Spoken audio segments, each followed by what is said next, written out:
अस्सलाम वालेकुम वरहमतुल्लाहि वबरकातुहू। Good morning to all students and welcome again in our online classes. हमारी इस हिस्ट्री की क्लास में आप सभी स्टूडेंट्स का एक बार फिर से मैं इस्तकबाल करती हूँ। हिस्ट्री में चैप्टर नंबर 16 की हम बात करेंगे। चैप्टर नंबर 16, 17 आपका बहुत ही ज़्यादा इम्पॉर्टेंट है। आपको जो ब्लूप्रिंट मैंने सेंड की हो मार्क्स के हिसाब से, मार्क्स के अकॉर्डिंग आप देखोगे तो 16 और 17 नंबर का जो आपका लास्ट सेकेंड और लास्ट चैप्टर है ये बहुत ही ज़्यादा इम्पॉर्टेंट है और बहुत ही इजी चैप्टर है। अगर हम देखा जाए तो इसमें हिस्ट्री की ज़्यादा डिटेल की बात नहीं है, हाल फिलहाल में कौन से सिचुएशन हम फेस करते हैं उन चीज़ों के बारे में बताया गया है, जिसमें हम बात करेंगे। चैप्टर का नाम है हम असर दुनिया में सियासत, माशियत और समाज। गुजराती में कहेंगे समकालीन विश्व में राजनीति, अर्थशास्त्र अने समाज। ठीक है। हम असर तारीख की इब्तदा पहली आलमी जंग से की जाती है। इस बात से तमाम मौरखीन मुतफिक है कि हम असर तारीख का असर फ़िलहाल भी हम देख सकते हैं। हम असर का मतलब होता है आमतौर पर ज़माने हाल जिसमें हम जी रहे हैं। हम असर यानी कि ज़माने हाल जिसमें हम जी रहे हैं, और हम असर तारीख यानी कि जो पुरानी तारीख है वो हिस्ट्री हमारी। हम असर दुनिया में रियासत की अहम शक्लें, रियासतों की जो अलग अलग चेंजेस हुए हैं, तारीख में जो दाव पेच लड़े गए थे, जो सियासत में जिसने बाग दौड़ संभाली थी, किस तरह से मतलब लोगों ने अपने हाथ में सत्ता ली थी, आवाम को कितना ज़्यादा उसमें इम्पोर्टेंस दिया जाता था, समझ सकते हैं। सबसे पहले तो बेसिकली हम बात करें तो वहाँ पहले के ज़माने में और अब के हम ज़माने में देखें तो बहुत सारी सियासती शक्लें हमें देखने को मिलेगी। वही चैप्टर को हम वन बाय वन पढ़ेंगे, कॉन्सेप्ट को हम धीरे धीरे इस चीज़ को पढ़ेंगे। आज हम असर दुनिया में 200 से ज़्यादा ममालिक आज़ादाना वजूद रखते हैं। हर आज़ाद मुल्क के लिए मुय्यना एक पर्टिकुलर इलाका होता है, इंसानी इज्तिमा है, समाजी तंजीम और इलाकायत सालमियत अहम है। हर मुल्क का वजूद ही रियासत के इक़्तिदार की बरतरी और समाजी तहफ़्फ़ुज़ पर मुनहसर है। हर रियासत में अपनी आज़ादी बरकरार रखे वहाँ तक मुस्तक़िम हुकूमत आवाम को मुहैया कर सकती है, लेकिन रियासत के निज़ाम हुकूमत में वक्त के मुताबिक हालात बदलती हुई देखी जाती है। आवाम का नज़रिया ये वक्तन फ़क्तन हर निज़ाम के लिए बदलता रहता है। इसलिए कहा जा सकता है कि ज़माने कदीम से हम असर तक वक्त तक हुकूमत के निज़ाम में कई सारी तब्दीलियाँ आई हैं। हमारे जो हुकूमत का निज़ाम है उसमें बहुत सारी तब्दीलियाँ हमें देखने को मिलती हैं। जैसे आपने पहले देखा होगा, अगर हम भारत की हिस्ट्री की बात करें कि भारत में पहले बादशाहत थे, बादशाह के ज़रिए सारी चीज़ें हैंडल की जाती थी, हुकूमत संभाली जाती थी। फिर भारत में अंग्रेज़ों ने अपना कब्ज़ा जमा लिया। इस तरह से अंग्रेज़ों में क्राउन के ज़रिए, कंपनी के ज़रिए भारत पर हुकूमत उन्होंने कायम करने की कोशिश की। इस तरह से हम आगे हिस्ट्री में बढ़ते गए तो हमें लाइक हिटलर जैसे, मसूलिनी जैसे लोग नज़र आए जिन्होंने अपनी अपनी रियासती शक्लें हमारे सामने रखी थी। उसी के बारे में हमें पढ़ना है। ठीक है। जदीद दौर के निज़ाम हुकूमत की शक्लें, उन चीज़ों को हम पढ़ते हैं जिसमें बादशाहत, आमीरियत, इश्तराकियत और जमहूरियत, ये चीज़ों को हमें पढ़ना है। आमीरियत की हम बात करें तो उसमें भी फस्तायत और नाजियत, फासीवाद और नाजीवाद जिसे हम कहते हैं, इटली और जर्मनी में जो हमें देखने को मिलेगा, जो रियासती शक्ल, सियासी शक्ल हमें देखने मिलेगी, उन्हें नाम दिया गया है फस्तायत और नाजियत। सेम जमहूरियत की भी दो किस्में हैं, पार्लियामेनी और सदारती तरीका। जो हम जमहूरियती तौर पर जो आज के ज़माने में सिस्टम है हमारा, वही चीज़ के बारे में हम पढ़ेंगे। फ़र्स्ट ऑफ़ ऑल हम शुरुआत करते हैं बादशाहत के। ज़माने कदीम से लेकर जदीद दौर तक निज़ाम हुकूमत की एक किस्म के तौर पर बादशाहत का वजूद रहा है।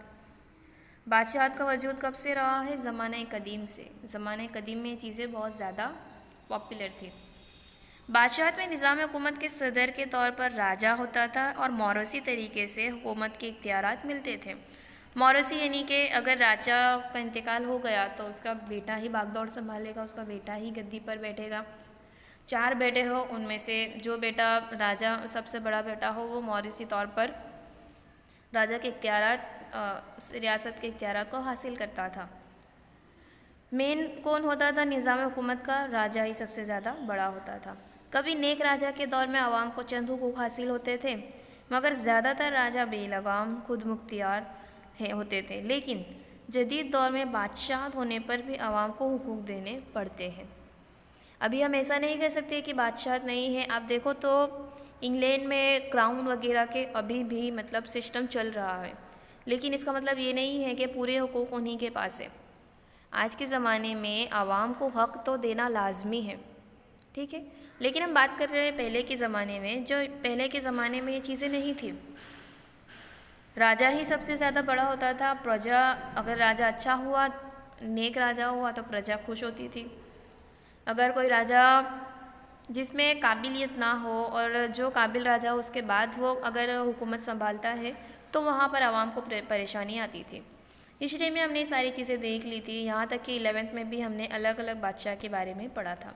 तो हम यहाँ पर डिटेल में नहीं जाएंगे, आपको सिर्फ कॉन्सेप्ट को समझना है, ठीक है। हाँ, आपको समझना है, आपको याद करना है, ऐसे नोट में नोट डाउन करना है कि आपने अपने हिसाब से 11th में या फिर कौन से ऐसे राजा की आपको बहुत ही ज़्यादा इंटरेस्टिंग कोई बात याद हो, आपको वो लिखना है। उसके बाद है आमीरियत यानी कि डिक्टेटरशिप। नेक्स्ट टॉपिक है हमारा डिक्टेटरशिप यानी कि आमीरियत। ज़्यादातर इनफरादी हुकूमत के हामिल बादशाहत के जैसा ही निज़ाम हुकूमत यहाँ भी पाया जाता है। आमीरियत में आएगी हम बात करेंगे इनफरादी तौर पर, इंडिविजुअली कोई एक अपने हिसाब से अपनी हुकूमत को चलाना जानता हो, अपने रूल्स, अपने रेगुलेशन, अपनी ही आवाम, इस तरह की थिंकिंग रखने वाले जो जिन्होंने अपनी रियासत को चलाया है, उसकी एक शक्ल है आमीरियत, जिसमें हम जर्मनी और इटली के जो नाज़ियत और फासीवाद में हिटलर की हमने हिटलर को देखा था, मसोलिनी है। इन लोगों को हम देखें कि इनकी हिस्ट्री को अगर आप पढ़ोगे तो आपको अंदाज़ा होगा कि ये आमीरियत के हामिल अफराद थे। मगर ऐसे आमीरियत में मौरूसी का अंसर बहुत कम पाया जाता है। मौरूसी यानी कि अगर कोई निज़ाम हुकूमत का कोई अजीम बड़ा है, उसके बाद उसी के बेटे को हक़ मिलना चाहिए, इस चीज़ में आमीरियत में वो इतना ज़्यादा पॉसिबल नहीं होता है। आमीरियत में जिसने बागडोर संभाली, जिसके पास ताकत ज़्यादा है, वो अपने पास अपनी सत्ता को हासिल कर सकता है, इस तरह से इक़्तिदार हासिल कर सकता है। कुछ ऐसा सिस्टम यहाँ पर हमें देखने को मिलता है। ऐसी निज़ाम हुकूमत कभी कभी सियासी इनकलाब के फल की शक्ल में वजूद में आती है, जब कोई इनफरादी या फ़ौजी बगावत के ज़रिए भी हुकूमत के इख्तियार अपने हाथों में ले लेता है। जैसे कि जर्मनी में चांसलर वज़ीर आज़म हिटलर ने सदर हिंडनबर्ग का इंतकाल होने पर ओहदे सदारत का इंतखाब ना करके बज़ाते खुद को ही इसने राष्ट्रपति बना लिया था। पहली आलमी जंग के बाद पैदाशुदा हालात ने दुनिया को फस्तायत नाज़ियत से शनाशना करवाया। पहली आलमी जंग के बाद हमें याद हो तो पहली आलमी जंग के बाद वर्सेल्स की एक संधि हुई थी, जिसमें जर्मनी को बहुत ही ज़्यादा दोषित करार दिया गया था, उसे बहुत ही ज़्यादा जिम्मेदार ठहराया गया था। और जर्मनी के बहुत सारे बोल सकते हैं हम कि जर्मनी को यूँ कहा गया कि जितना ज़्यादा खर्च हुआ है वो जर्मनी के ऊपर डाल दिया गया था और जर्मनी को कर्ज़ देना था। बहुत सारे इलाके जर्मनी से छीन लिए गए थे। ज़िल्लत वाली, नाबेइंसाफ़ी वाली, बदहाल मुआशी हालत जर्मनी की हो गई थी जी। इस तरह से जो अवामिल सामने आए थे जर्मनी के, उसके सबब जर्मनी में हिटलर और इटली में मुसोलिनी ने तमाम इख्तियारात को हासिल कर लिए। ऐसे आमिर मुल्क का आइन खुद की मुनासिबत से तैयार करवाया। मसलन मुसोलिनी ने इंतखाबात में अक्सरियत हासिल करने वालों को नहीं, मगर जिसके हक़ में राय जिसे हासिल हो वो हुकूमत इक़्तिदार संभालेगा, ऐसी इस्लाह की जिससे ग्रोही किस्म की तरकीब ना आ सकी और मुसोलिनी नाजिम बन सका।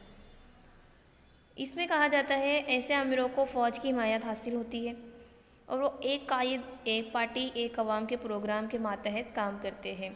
एक ही आदमी के हाथ में ज़्यादा सत्ता होती है और वो अपने हिसाब से अपनी जनता को, अपनी आवाम को चलाना तय करता है। इस तरह से ये जो एक सिस्टम होता है, इसे आमीरियत कहते हैं। इटली और जर्मनी में पहली आलमी जंग में ये आमिर सियासी इस्तेकाम के साथ साथ कमज़ोर माशी हालत को कलील अरसे में ही मजबूत करने में कामयाब रहा, लेकिन अवाम की कौम परस्ती के जज्बे को शदीद बनाकर हुकूमत हासिल करने वाले ये हाकिम कलील मियादी के लिए कायम रहे। ये जो आमिरियत था, जिसके एक ही आदमी के पास सत्ता होती थी और वो अपने मुताबिक काम करता था, इसके ज़रिए ये तो अच्छा हुआ कि समाज में, देश में, मुल्क में जो गरीबी थी, जो माशी हालत कमज़ोर थी, वो थोड़े वक्त जल्दी ही वो हालत में सुधार आया। इन चीज़ों में वो सक्सेसफुल रहे, कामयाब रहे। लेकिन आवाम की जो कौम परस्ती थी, उसको वो साइड पर रखकर अपने हिसाब से निज़ाम चलाना चाहते थे। लेकिन ये ज़्यादातर वक्त तक के नहीं हो सका और इसीलिए जो आमिरियत थी वो धीरे धीरे ख़त्म हो गई और धीरे धीरे क्या आ गई, जमहूरियत आ गई। उन्होंने अपने साथ साथ अपने मुल्क को भी तबाह कर दिया, ये बात हकीकत है।